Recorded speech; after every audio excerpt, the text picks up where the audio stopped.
सांपों का क्या है कि सांप एक ठंडे सल्क का प्राणी होता है, तो ये हमेशा इसके लिए एक तरीके से ये जो सर्दी होती है ये एक तरीके से इसके लिए मौत का कारण होती है।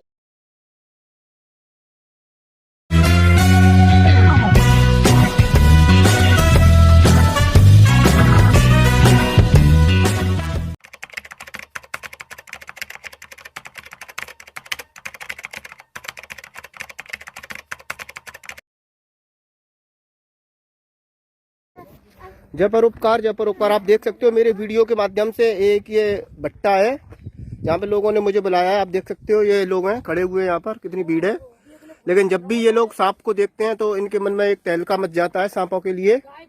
आप देख सकते हो ये एक नाग है जो कि यहाँ पे निकला हुआ है। भाई लोगों ने मुझे बुलाया इसकी प्राण रक्षा करने के लिए। क्या है कि अभी सर्दी का मौसम है तो सांप सर्दी में अक्सर करके मर जाते हैं, क्योंकि इनसे क्या होता है, सर्दी झेल नहीं पाती है। लेकिन सबका भगवान है, सबकी प्राण रक्षा भगवान करता है। तो मैं इसको अभी आपको पकड़ के यहाँ से ले जाऊंगा और इसे एक इसके अच्छे परिवेश में छोड़ दूंगा, जहाँ पर के ये अपने आराम से लोगों के बीच से निकल के आराम से अपनी जिंदगी को गुजर बसर करेगा। ये इंडियन कोबरा नाजा जाति से है। आप हमेशा इससे दूरी बना के रखें, इसके पास जाने की कोशिश ना करें, क्योंकि यह बहुत ही घातक और प्राणलेवा न्यूरोटॉक्सिन विष इसके अंदर पाया जाता है, जो कि हमारी श्वसन प्रणाली को और हमारे शरीर को लकवाग्रस्त कर देता है। अगर आपको कभी भी ऐसा सांप बाइट कर ले तो कभी भी झाड़ फूक के चक्कर में ना पड़े, तुरंत ही अपने जिला हॉस्पिटल जाएं, वहां पर ही आपके प्राण बच सकते हैं। यदि आपको ऐसा सांप कभी भी काट ले तो आपके पास लगभग 30 मिनट का समय ईश्वर ने दिया है।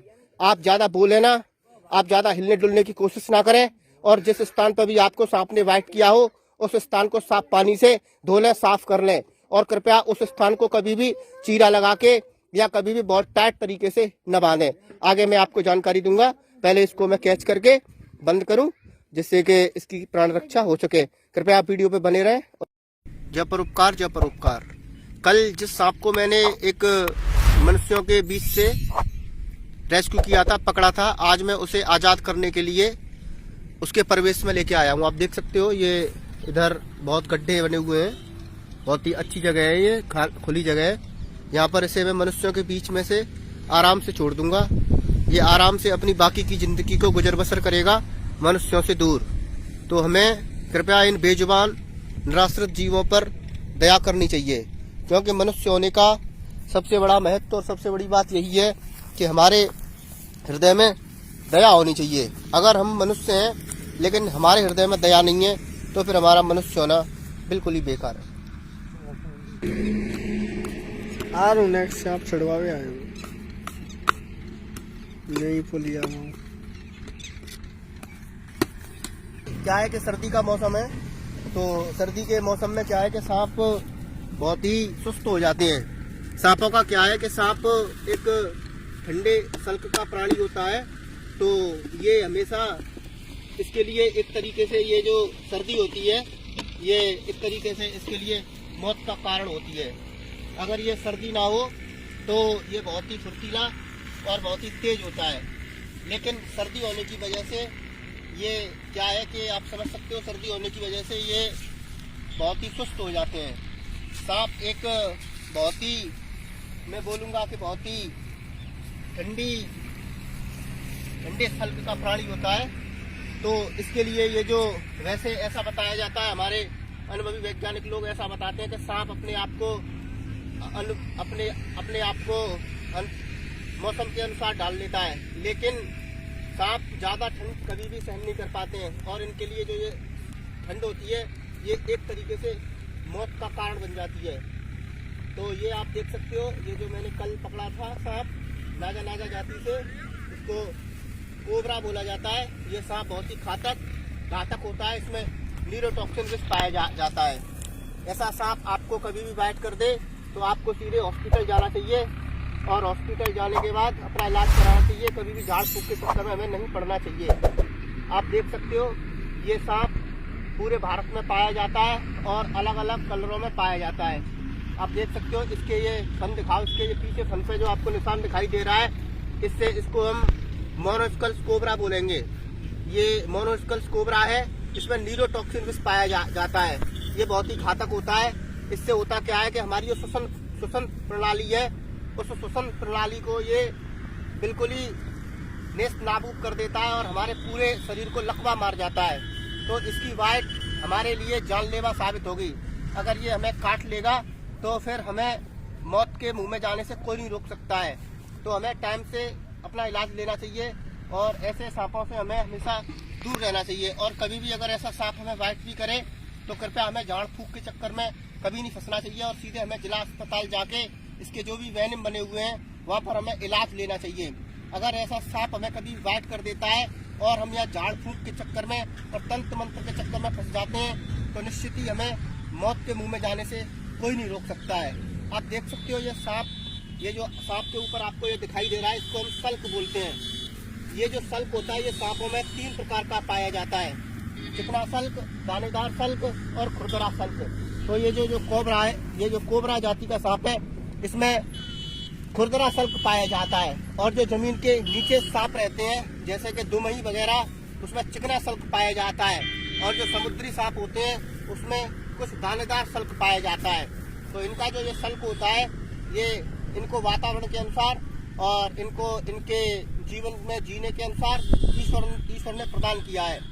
सांप अपने जीवन काल में प्रकृति के लिए बहुत ही कुछ योगदान देते हैं और एक तरीके से मनुष्य के लिए भी ये बहुत योगदान देते हैं। ये सांप 3 प्रकार के पाए जाते हैं, कुछ विषहीन, कुछ में विष होता है और कुछ में हल्का विष होता है। ईश्वर ने जिसको भी बनाया है, जिस तरीके से भी बनाया है, ईश्वर ने बहुत ही सोच समझ के बनाया है।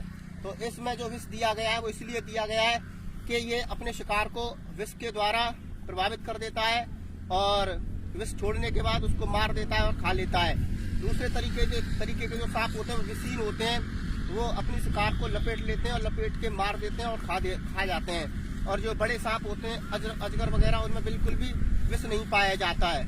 ये लेकिन कोबरा जाति, भारत में 5 प्रकार के सांप ऐसे हैं जिनमें के बहुत ही घातक विष पाया जाता है। उसमें से एक ये है नाना जाति से कोबरा भगवान शिव के गले का हार भी है।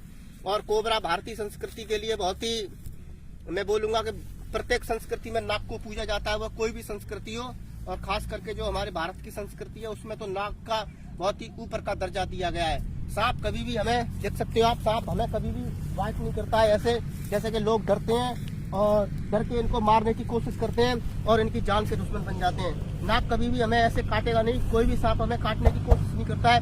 सांप हमें जब ही बाइट करेगा जब उसको ऐसा लगेगा कि हमारे प्राणों पर संकट है, तो जब भी इसको अपने प्राणों पर संकट दिखाई देगा या इसको हम जोर से दबाने की कोशिश करेंगे या इसको जोर से इस पे हमारा पैर वगैरह पड़ जाएगा तो ये हो सकता है हमको बाइट कर दे। क्योंकि ईश्वर ने इसको जो विष दिया है वो किसी की बेवजह जान लेने के लिए नहीं दिया है। इसको ईश्वर ने जो विष दिया है वो इसलिए दिया है कि उससे ये अपने भोजन को प्राप्त करता है और खाता है। तो कभी भी आपको कोई भी सांप दिखाई दे तो कृपया उसके एकदम से जान के दुश्मन न बने, क्योंकि ये हमारी प्रकृति में हमारे लिए बहुत ही अति आवश्यक है। इनके जीवन की रक्षा करना मनुष्य का बहुत ही बड़ा कर्तव्य है। तो हमें इन्हें देखते ही मारना नहीं चाहिए। बहुत से लोग होते हैं इन्हें मार देते हैं, लेकिन हमें इनके प्राणों की रक्षा करनी है और प्रकृति में इनका होना अति आवश्यक है। तो हमें सांपों से दूर भी रहना है और दूर रहते हुए इनकी हमें प्राणों की रक्षा भी करनी है, क्योंकि ये प्रकृति का बहुत ही अनमोल तोहफा बोलूंगा मैं जो ईश्वर ने दिया है। किस तरीके से बहुत रंग होते हैं सांपों में और सांपों की दुनिया बहुत बड़ी है। सांपों के बारे में पूरे जीवन काल में कोई भी कुछ नहीं जान सकता है, क्योंकि सांपों की इतनी वैरायटी और इतने प्रकार होते हैं सांपों के। तो मैं अपनी वीडियो के माध्यम से सभी भाइयों से कहना चाहूंगा कि आपको कहीं भी कोई भी बेजुबान निराश्रित जीव दिखाई दे जिसके प्राण संकट में हो या जिसकी वजह से आपके प्राण संकट में हो, तो कृपया हमारे पास तक सूचना पहुंचाएं। हमसे जितना बन सकता है, जितना हम कर सकते हैं इन जीवों की प्राण रक्षा के लिए हम करते हैं और सदा करते रहेंगे। तो अभी मैं इसको छोड़ूंगा, मुझे इन सांपों को रिलीज करके और इनके साथ एकीकार होकर बहुत ही अच्छा लगता है। आप देख सकते हो इधर दिखाया जाएगा, इधर बहुत ही अच्छी जगह है, ये अपना किसी भी खड्डे में उतर जाएगा। तो सांप अब ये अपने परिवेश में चला जाएगा और आराम से अपनी जिंदगी के पलों को बिताएगा। आप देख सकते हो किस तरीके से अब अपने परिवेश में जाएगा और आगे अपने जीवन को अच्छी तरीके से गुजारेगा। देख रहा